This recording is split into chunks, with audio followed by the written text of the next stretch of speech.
Day 317 and new update from the front line.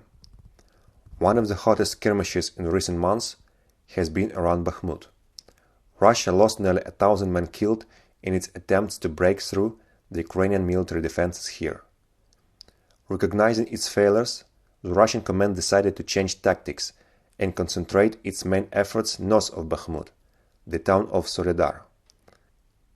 The plan of offensive was a flank attack to surround the Ukrainian contingent here and force them to either retreat to more advantageous positions or surrender.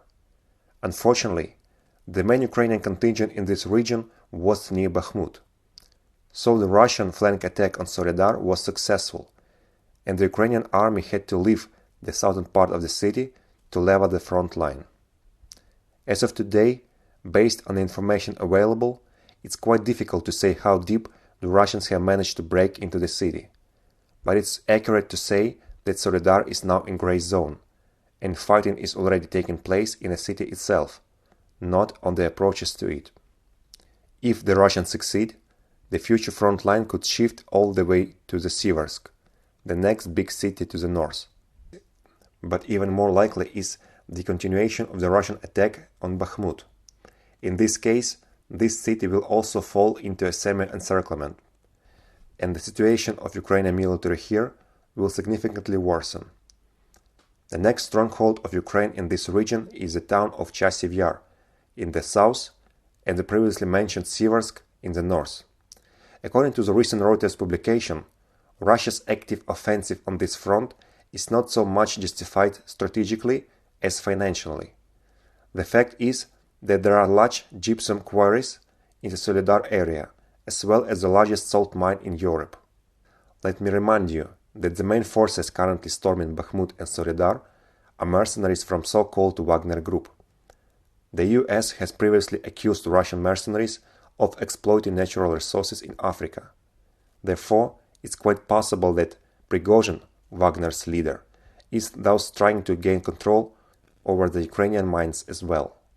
Against this background, Putin proposed ceasefire for the period of Orthodox Christmas, celebrated on January 7, looks rather cynical.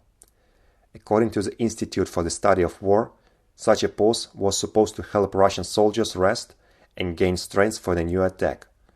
But now that the Russians have managed to break through the Ukrainian defenses near Soledar, there is no actual ceasefire in sight. According to CNN, shelling in the Bakhmut area is happening right now. Another possible point of attack by the Russian army is the area near the village of Kudryumivka.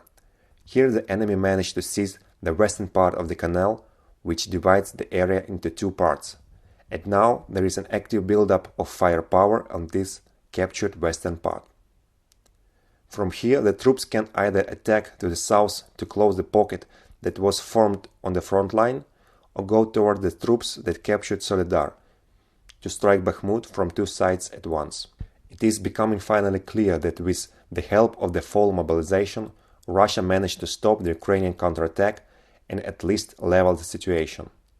Despite the successes around Soledar, both sides are now most likely on equal footing, because globally, even with the fall of Bakhmut, the situation will not change dramatically, and the sides need to plan larger-scale operations, the goal of which is not capture of small towns and villages, but a strategic breakthrough like the one Ukrainian side made in September, when the entire Kharkiv region was liberated in a week.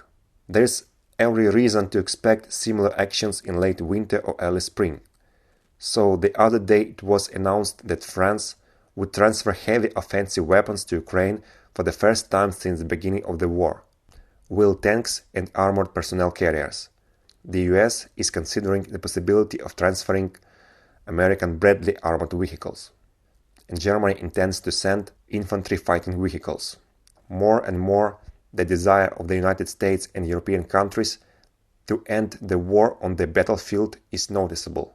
Disappointed in its attempt to bend Putin to peace through diplomacy, after Ukraine's autumn counteroffensive, the West has stuck on what before the war seemed impossible: a Ukrainian military victory over Russia.